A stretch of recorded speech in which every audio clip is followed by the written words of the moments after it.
full out, dude. When you wrestle me, you know you're going to be in the fucking ring with somebody, you know. I wrestled guys like fucking Chris Benoit and Guerrero and all those guys for years, man. And anytime you were in the ring with those guys, you knew you were in a fucking battle, you know, for real. And that's the way I am, you know. I mean, I like it rough. I like it tough. And, you know, that's just, dude, I mean. It's just shitty because, like, you're one of my fucking favorite wrestlers. You're one of my favorite fighters. Two Cold Scorpio is one of my favorite fighters. And I can't fucking just readily, you know, turn on TV and see you. It's bullshit. I got to seek it out for fucking, you know, Mark videos and shit.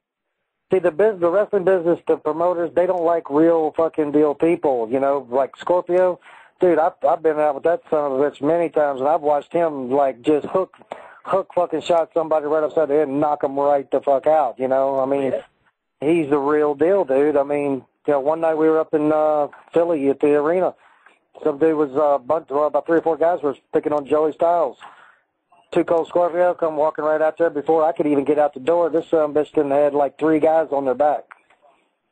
One punch. I mean, he's a real fucking deal, and that's why we get along, because I've wrestled him over, you know, around the world, you know, and we have great matches because we respect each other enough to know that we can go out there and beat the fuck out of each other, and we're going to have a beer after the show's over with because it's respect.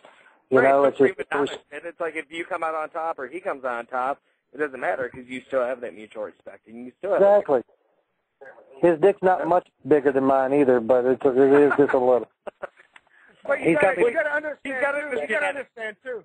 Violence Jack, Kid Kash is coming from an MMA background where there's a lot more respect than there is in the pro wrestling background. Yeah. And let me, well, while we're doing this, before we get to the MMA, because I definitely want to get to the MMA with you, and I'd like to get. I know, I don't know that you give a fuck to answer the questions, but I would like to know what your thoughts on the next UFC and the next Strikeforce are.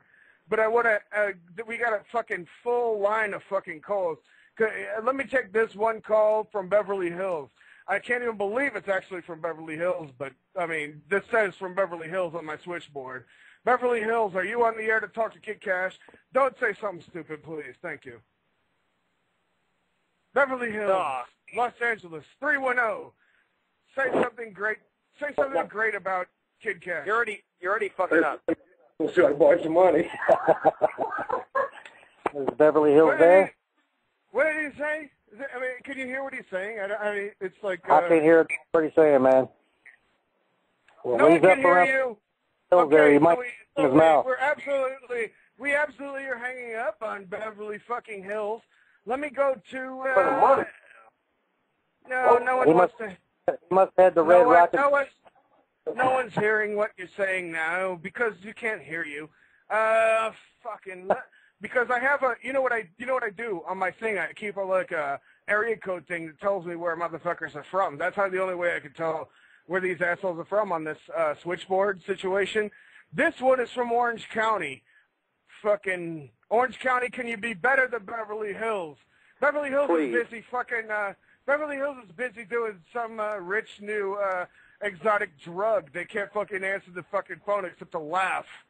So Beverly Hills can't get their head out of their ass. Yo, Kid Kash, you expect me to make fun of one half of the pitbulls and a good old country boy? Got no problem with you. But you know what? If you make fun of them, we're going to hang up on you. Steve Payne ain't on the card anymore because your homeboy broke kayfabe, and it sounds like Mr. California wants to suck Cash's dick. Oh, shut it. True. Did you hang up? It's true. No, I'm here. Complete. I'm not even close to done. Ask a question of Kid Kash. Thank you. All right, Kash, are you taller or shorter than Noble? I'm taller. Wow, then so are the rest See that on TV? God almighty. And my dick's bigger, too. Yeah, well, I'm sure your dick's bigger than Jamie No, but I just couldn't have it. I mean, you gotta come up with your comebacks a little bit quicker. You gotta be a little bit quicker on this show. We got fucking Mr. Kid Kash, were you ever bothered? Were you ever Long bothered? Beach. Wait a second. Violence Jack. Let Long Beach ask a question. Long Beach, all right, please Long bring Beach, go on. better. Long Beach 562. Go ahead. Ask Kid Kash a question, please. Thank you. Actually, I got a question for Mr. California if he's still on the line. Last week he decided he wanted to run his mouth about Jesse Hernandez, and I'd like to throw a little invite out to him. Last week, Mr. California, up, come on down to 399 North D Street in San Bernardino. You want to grow a set of balls? Come on down and join the big boys. Okay, Oh, thank you. Bag. Kid Kash, do you know who Jesse Hernandez is?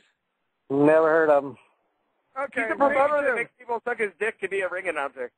Yeah, I know. Apparently, he's got a bunch of friends that fucking call up a radio show and say, hey, we're on the business.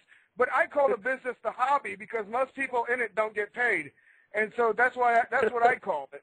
I've been in the business 8 years. I never made a dime. Well, then you're an idiot. So Mr. Kid Kash, with all due respect, okay. I understand why you maybe ran to MMA because in the pro wrestling business. What'd you say? The fans. I understand that you ran to MMA because I have to I think ran to person. MMA? You had to go to MMA because. Is it true most fans of pro wrestling are retarded? Hey, look, first of all, I went to MMA because I've been doing MMA since 1988, you little dickwad. Okay, and I'm okay. I went to MMA after I left WWE because that's what I've been loving to do my whole entire life. Okay, so you can share with smart ass comments and your questions and stuff, but you know, I tell you what, why don't you come up to the show, and tell me something like that to my face? No. That's what I'm saying. I'm asking, did you go to MMA because pro wrestling fans? And make you suck my dick. No, but what I'm saying is, like, these pro wrestling fans get on here, and they are just asking the stupidest fucking questions. And I'm the guy making the fucking money, dumb motherfuckers. That's why I never wrestle for the fans. I wrestle for me, and I wrestle for my bank account. I've never fucking cared who's fucking monkeys' dicks over a fucking fan. Okay, they can cheer me, they can boo me, they can lick my ass for all I care. As long as I fucking get my paycheck and I fucking put it in the bank, I'm cool. Hey, I think that's great. Indiana, are you on the line? Indiana, you got something to say to Kid Kash? Please, thank you. Yeah, what's up, Cash? I just want to say much respect. You know, thanks for all the enjoyment and the matches you did over the years. I just want to say thank you, appreciate it, and just want to ask you real fast, any plans for a book telling the real on-road stories, traveling back in the days with ECW and shit? Can you say that one more time? All right. I'm smoking pot. All right. I just want to say thank you for all the matches and all the entertainment you provided all its fans over the years. And you got any plans for a real tell-all book about your travels over the years through the independents and all around the world? A straight-up real book, unlike all the bullshit the WWE and all that shit puts out in their books. As soon as I find somebody with the balls enough to write it, because, dude, whenever I have actually thought about that because I've been approached a bunch of times just because I'm straight up but I'm going to wait another couple of years to do it because when I'm done with wrestling, I'll be done with wrestling completely. I'm not going to be one of these guys still, you know, wrestling at 50 fucking years old, sitting in the dressing room needing the money, you know. So whenever I'm done, I won't care what's being said and I won't care what I say, you know.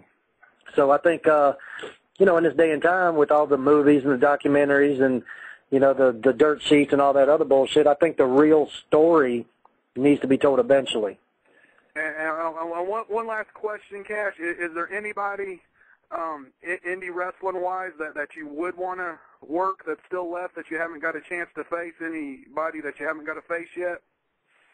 You know, honestly, I've pretty much faced everybody that you can pretty much imagine, really. Hell, I mean, to me, you know, one of my greatest moments was in Tokyo, Japan, and I was in the ring with The Undertaker, for crying out loud, you know, and just being there and being, you know, feeling that whole, you know, that all the excitement and stuff like that, that probably topped everything. But, I mean, I've wrestled so many guys over the years. It was absolute pleasure to be in the ring with, you know, like Benoit and Eddie Guerrero, Dean Malenko. I mean, all the guys up today are really cool, don't get me wrong. But, you know, in my opinion, you know, my best times were, you know, 10 years ago whenever I was wrestling the guys from that era, you know. Well, you know, 10 years ago, I don't know athletically, I can't say one-on-one athletically because the guys nowadays look really good, but looking really good doesn't mean